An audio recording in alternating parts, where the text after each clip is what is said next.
ವಿಚಾರ ಹೇಳ್ಬೇಕು ಏನಾಗಿದೆ ಅಂತ. ಮೆಡಿಕಲ್ ಕಾಲೇಜ್ ವಿಚಾರ ಏನಾಗಿದೆ ಅಂದರೆ ಮೊದಲು ಬಂದ್ಬಿಟ್ಟು PPP ಮಾಡಲಲ್ಲಿ ಮೆಡಿಕಲ್ ಕಾಲೇಜ್ ಮಾಡಬೇಕು ಅಂತ ಸ್ವಲ್ಪ ಆಯಿತು, ಬಜೆಟಲ್ಲಿ ಅನೌನ್ಸ್ ಆಯಿತು. ಏನು PPP ಮಾಡಬೇಕು ಅಂದರೆ ಪ್ರೈವೇಟ್ ಪಾರ್ಟ್ನರ್ಶಿಪ್ ಪ್ರೋಗ್ರಾಮ್ ಅಂತ. ಪ್ರೈವೇಟ್ ಪಾರ್ಟ್ನರ್ಶಿಪ್ ಪ್ರೋಗ್ರಾಮ್ ಅಂತ ಯಾರಾದ್ರೂ ಪ್ರೈವೇಟ್ ಅವ್ರು ಬಂದು ಮೆಡಿಕಲ್ ಕಾಲೇಜ್ ಮಾಡಿ ಗೌರ್ಮೆಂಟು ಪ್ರೈವೇಟು ಎರಡೂ ಸೇರಿ ಮಾಡೋದು.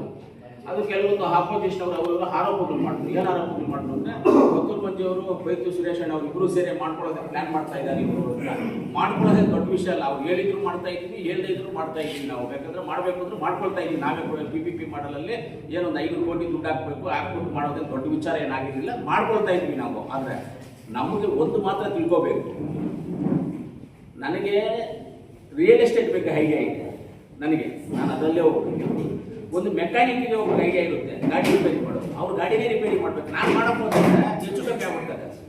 ಇವಾಗ ಕಾಂಟ್ರಾಕ್ಟ್ ಕೆಲಸನೇ ಮಾಡಬೇಕು. ಬಿಲ್ಡಿಂಗ್ ಕನ್ಸ್ಟ್ರಕ್ಷನ್ ಮಾಡೋದು ಬಿಲ್ಡಿಂಗ್ ಕನ್ಸ್ಟ್ರಕ್ಷನ್ ಮಾಡಬೇಕು. ಮೇಸ್ತ್ರಿ ಕೆಲಸ ಮಾಡಬೇಕು. ಇವಾಗ ನಾವು ಮುದ್ದೆ ಮಾಡಕ್ಕೆ ಹೋಗ್ತೀವಿ, ಸಾರು ಮಾಡಕ್ಕೆ ಹೋಗ್ತೀವಿ ಅಂದರೆ ಹೆಚ್ಚು ಕಮ್ಮಿ ಮಾಡಿಬಿಡ್ತೀವಿ. ಅದೇ ಹೆಣ್ಮಕ್ಳಿಗೆ ಮುದ್ದೆ ಮಾಡೋಕ್ಕೆ ಸಾರು ಮಾಡಕ್ಕೆ ಕೊಟ್ಟರೆ ಚೆನ್ನಾಗಿ ಮಾಡಾಕ್ತಾರೆ, ತಿಳ್ಕೊಂಡಿರ್ಬೋದು ನಾವು. ಅವ್ರ ಕೆಲಸ ನಾವು ಮಾಡೋದು, ನಮ್ಮ ಕೆಲಸ ಅವ್ರು ಮಾಡೋಕ್ಕಾಗಲ್ಲ. ಅದರಿಂದ ನಾವು ಮೆಡಿಕಲ್ ಕಾಲೇಜ್ ವಿಚಾರದಲ್ಲಿ ಮುಖ್ಯಮಂತ್ರಿಗಳ ಹತ್ರ ಮಾತಾಡ್ತೀವಿ.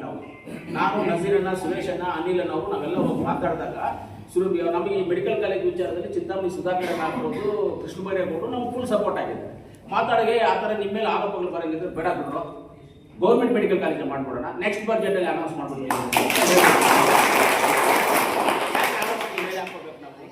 ಮೆಡಿಕಲ್ ಕಾಲೇಜು ಈಗ ಬರುವಂಥ ಬಜೆಟ್ನಲ್ಲಿ PPP ಅದು ಬೇರೆ ಇನ್ನೊಂದು ಸ್ಪೆಷಲ್ ಏನಂದ್ರೆ ಯಾರು ಬಂದೂ ಇಲ್ಲ. ಅದಕ್ಕೆ PPP ಮಾಡೋದಕ್ಕೆ ಯಾರು ಬಂದೂ ಇಲ್ಲ. ಅದರಿಂದ ಈಗ ಗೌರ್ಮೆಂಟ್ ಮೆಡಿಕಲ್ ಕಾಲೇಜ್ ಅಂತ ನೆಕ್ಸ್ಟ್ ಅನೌನ್ಸ್ ಮಾಡ್ತಾರೆ. ಆಲ್ರೆಡಿ IB ಜಾಗವನ್ನು ತೊಗೊಂಡಿದ್ದೀವಿ. 5 ಎಕರೆ ಜಾಗ ನಮ್ಮ ಛತ್ರಕೋಡಲ್ಲಿ ರೋಡಲ್ಲಿ IB ಜಾಗ ಕೊಟ್ಟಿದ್ದೀವಿ. ಅವ್ರ ಹೆಸರು ಪಾಣಿನೂ ಮಾಡ್ಕೊಟ್ಬಿಟ್ಟಿದ್ದೀವಿ. ಈ IB ಜಾಗದಲ್ಲಿ ಬ್ಲಾಕ್ ಮಾಡ್ಕೊಂಡು ಅಡ್ಮಿಷನ್ ಬ್ಲಾಕ್ ಮಾಡ್ಕೊಂಡು ಹಾಸ್ಪಿಟಲ್ ಅದಕ್ಕೆ ಅಟ್ಯಾಚ್ ಮಾಡಿಕೊಂಡು ಇಲ್ಲೇ ಮೆಡಿಕಲ್ ಕಾಲೇಜ್ ಮಾಡ್ತೀವಿ.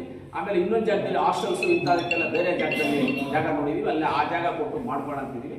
ರಿಂಗ್ ರೋಡ್ ಅಂದ್ರೆ ಆಲ್ಮೋಸ್ಟ್ ಆಗಿದೆ. ಇವಾಗ DPR ಆಗಬೇಕಷ್ಟೇ. DPRಗೆ 2,85,00,000 DPR ಕೊಟ್ಟಿದ್ದೀವಿ. ಅದು ಟೆಂಡರು ಆಯಿತು, DPRಗೆ ಹೋಗಿದೆ. ಅವರು DPR ಅವರು ಮಾಡ್ತಾ ಇದ್ದಾರೆ. ಯಾಕಂದರೆ ಟೆಂಡರ್ ಒಬ್ಬರು ಹೋಗಿದೆ DPR ಮಾಡೋದಕ್ಕೆ. ಅವರು ನಮ್ಮ ಚಿಂತಾಮಣಿ ಅವರೇ, ಟೆಂಡರ್ ಆಗಿರೋದು ಚಿಂತಾಮಣಿ ಅವರೇ. ಯಾಕಂದರೆ ಅವ್ರು ಲೋಕಲ್ ವಿಚಾರ, ಅವ್ರಿಗೂ ನನ್ನ ಊರಪ್ಪ, ನನ್ನ ಜಿಲ್ಲೆ ಇದ್ದಿದ್ದು ಮೊದಲು ಅಂತ ಅವ್ರಿಗೂ ಒಂದು ಐಡಿಯಾ ಇದೆ. ಆದ್ದರಿಂದ ಮಾಡಲಿ ಅಂತ ಅದನ್ನು ಟೆಂಡರ್ಗೆ ಹೋಗಿ DPR ಮಾಡ್ತಾ ಇದ್ದಾರೆ. ಒಂದು 50% ಆಗಿದೆ, ಇನ್ನು ಸ್ವಲ್ಪ ಆಗುತ್ತೆ. ಈ ನಾವು ಹೇಳಿದ್ದೀವಿ ಮಾರ್ಚ್ ಬಜೆಟ್ ಒಳಗಡೆ ಕೊಟ್ಬಿಡ್ಬೇಕಪ್ಪ DPR ಅಂತೇಳಿ. ಬಜೆಟಲ್ಲಿ ಕೊಟ್ಬಿಟ್ಟು ಬಜೆಟಲ್ಲಿ ಅದನ್ನು ಸೇರಿಸ್ಕೊಳ್ತೀವಿ, ರಿಂಗ್ ರೋಡು ಮಾಡ್ತೀವಿ. ಈ ಥರ ಯಾರಾದರೂ ಶಾಶ್ವತವಾಗಿರುವಂಥ ಕೆಲಸ ಮಾಡೋದಕ್ಕೆ ಪ್ರಯತ್ನ ಮಾಡ್ತಾ ಇರ್ಬೋದು ನಾವು.